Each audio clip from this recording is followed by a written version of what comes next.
Virtual autism में gross motor skills और fine motor skills भी डेवलप नहीं होते क्या? और अगर नहीं होते तो क्यों नहीं होते? इसके ऊपर डिटेल में वीडियो बनाएं प्लीज। ये सवाल है शकील उद्दीन का। आप भी ऐसे ही सवाल भेज सकते हैं जिससे कि आपको डेडिकेटेड वीडियो मिल पाए। चलिए चैनल को सब्सक्राइब कीजिए, लाइक कीजिए, शेयर कीजिए। इसी चीज पर डिस्कस करते हैं। मुझसे कंसल्ट करने के लिए 8168790299 डायल कर सकते हैं। +91 तो लगा ही ले अगर आप इंडिया के बाहर से कॉल कर रहे हैं। इंडियन कंसल्टेशन 1000, इंडिया के बाहर से कंसल्ट करना चाहते हैं 3000 रुपीज अकाउंट ट्रांसफर देकर आपको मेरा अपॉइंटमेंट मिल जाता है। तो चलिए बात करते हैं। सबसे पहले आप ये समझिए कि वर्चुअल ऑटिज्म यूजुअली जो भी ऑटिज्म स्क्रीन से होते हैं, mobile screen, TV screen, computer screen, यानी इलेक्ट्रॉनिक ऑटिज्म जो होता है उसे आप वर्चुअल ऑटिज्म का नाम देते हैं। आप देते हैं। मैंने आपको कई बार कहा है कि मैं वर्चुअल ऑटिज्म की फिलॉसफी को नहीं मानता। मेरे हिसाब say that is just temporary shift of attention. लेकिन अगर आप उसे बहुत डिले कर देते हैं, अगर आप सोचें कि आज ही वर्चुअल ऑटिज्म के सिम्टम्स आए हैं, यानी बच्चा 1 साल का है, 1.5 साल का है, 1.25 साल का है, 2 साल का, तभी आप उसे अटेंड कर लेते हैं और उसका जो भी टेक्निक्स हैं, होम प्लानिंग है आपकी या फिर पेरेंट्स ट्रेनिंग प्लान है, कुछ भी आप करना चाहें, अगर आप प्लान कर लेते हैं तो टाइमली अपने बच्चे को इस टेम्परेरी शिफ्ट से बाहर निकाल लेते हैं। लेकिन धीरे धीरे ये शिफ्ट परमानेंट में बदलता चला जाता है और ये आपकी गलती होती है जब आप देर करते चले जाते हैं। तो हम बात करते हैं वर्चुअल ऑटिज्म में क्या फाइन मोटर स्किल और ग्रॉस मोटर स्किल डेवलप नहीं होते। पहले मैंने वर्चुअल ऑटिज्म के बारे में आपको कुछ बताया, अभी फाइन और ग्रॉस के बारे में पता करते हैं। ग्रॉस का मतलब होता है एज अ होल, यानी बड़ा लेवल। सकल यानी आप पूरा का पूरा, जैसे आपने छोटे बच्चे को देखा होगा, वो किसी भी चीज की तरफ पूरा का पूरा जाने की कोशिश करता है, वो हाथ बढ़ा करके चीज नहीं पकड़ता। धीरे धीरे ग्रॉस स्किल जो है वो डिफाइन और रिफाइन होते चले जाते हैं फाइन मोटर स्किल्स में। यानी बच्चा धीरे से हाथ बढ़ाना शुरू, फिर हाथ में यूं करके पकड़ता है वो किसी चीज को, उसके बाद वो फिंगर से यानी डिजिटल मैनिपुलेशन करना शुरू कर देता है उस चीज की।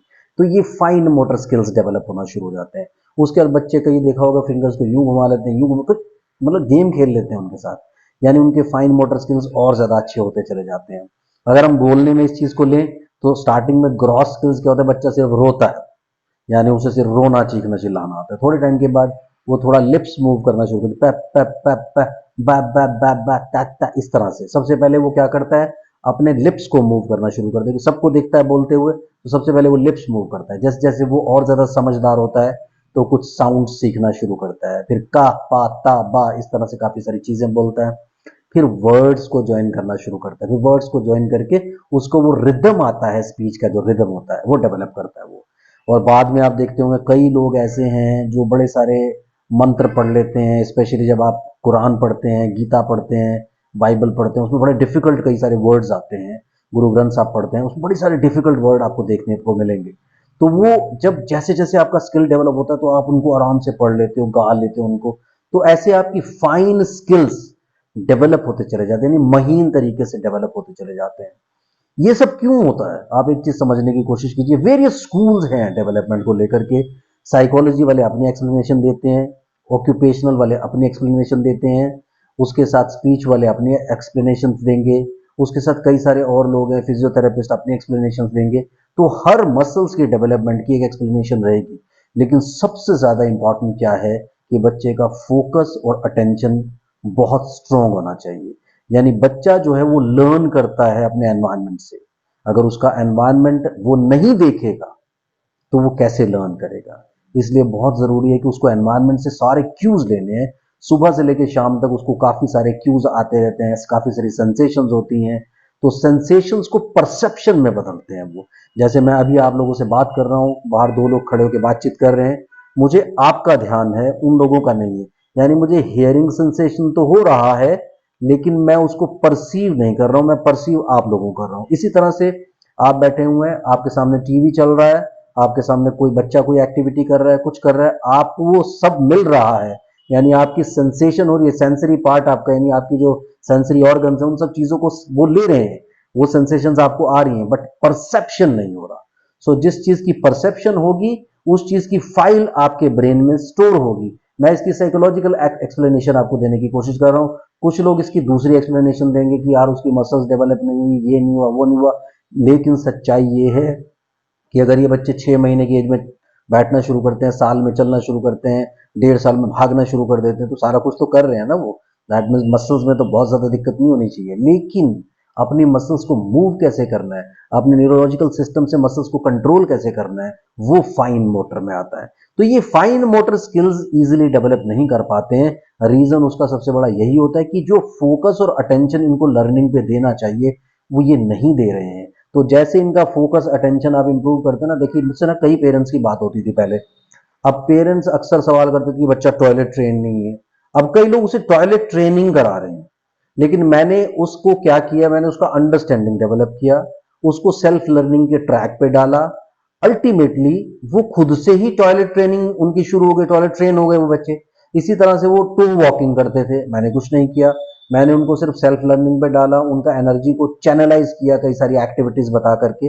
ऑटोमेटिकली उनका टू वॉकिंग रुक गया, विजुअल स्टिमिंग रुक गया, वो लोगों से रिलेट करने लग गए, उनका एक सोशलाइजेशन शुरू हो गया और धीरे धीरे वो परसीव करने लगे। और आज वो बच्चे काफी हद तक नॉर्मल भी हैं और कुछ बच्चे बिल्कुल नॉर्मल भी हो चुके हैं।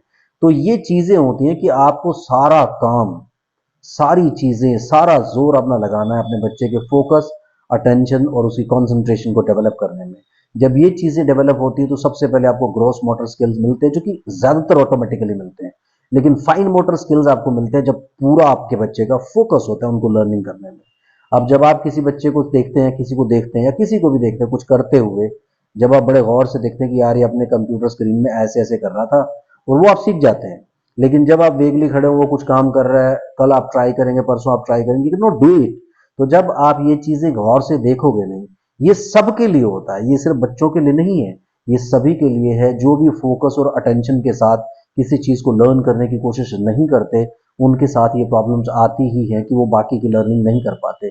इसलिए अगर को आपको थॉरो लर्निंग करना है, यानी ग्रॉस मोटर स्किल्स आपके अगर डेवलप कर दिए भगवान ने, फाइन डेवलप करने के लिए आपको फाइन फोकस और फाइन अटेंशन की जरूरत पड़ेगी, जो कि बहुत इंपॉर्टेंट है आपके फाइन मोटर स्किल्स को डेवलप करने के लिए। कुछ बच्चे होते हैं जैसे सेरेब्रल पाल्सी बच्चे होते हैं, स्पेस्टिसिटी वाले बच्चे होते हैं, डिसाक्सिया वाले बच्चे होते हैं, या सीजर डिसऑर्डर वाले बच्चे होते हैं, जिनका न्यूरोलॉजिकल कंट्रोल नहीं होता, यानी न्यूरोमस्कुलर सिस्टम उनका वीक होता है। उसमें definitely fine motor skills develop करने के लिए आपको पूरा मस्कुलर सिस्टम के ऊपर जोर लगाना पड़ता है। लेकिन जो रूटीन में आप सिंपल ऑटिज्म और एडीएचडी वाले बच्चों को लें, इनमें अगर आप मस्कुलर सिस्टम पे जोर नहीं भी लगाएं, तो भी जब आप उनका अटेंशन, फोकस, आई कांटेक्ट और उनका इन्वॉल्वमेंट इंप्रूव करते हैं उनके एनवायरनमेंट को लेकर के, ये सारी की सारी चीजें ऑटोमेटिकली डेवलप होती हैं। इसके लिए आपको कहीं नहीं जाना पड़ता, इसके लिए आपको कोई जोर नहीं लगाना पड़ता। इसलिए ये माना जाता है, कितने सारे पेरेंट्स ने ये अग्री किया है, जिन्होंने 2-2 साल, 3-3 साल, 4-4 साल थेरेपी सेंटर्स में गए हैं, उसके बाद जब वो मुझे कनेक्ट किए हैं, तो उन्होंने ये माना है कि मेरे प्लान्स दुनिया में सबसे सिंपल प्लान्स होते हैं। तो ये बहुत इंपॉर्टेंट है कि आप कॉन्सेप्ट को समझें। हर इंसान का अपना अलग कॉन्सेप्ट है, लेकिन अगर आप मेरे कॉन्सेप्ट से अग्री करते हैं तो आपको आगे बढ़ना चाहिए, फाइन मोटर स्किल डेवलप करने की तरफ ध्यान देना चाहिए। Thank you very much, keep commenting, ज्यादा कमेंट, ज्यादा वीडियोस, बाय बाय।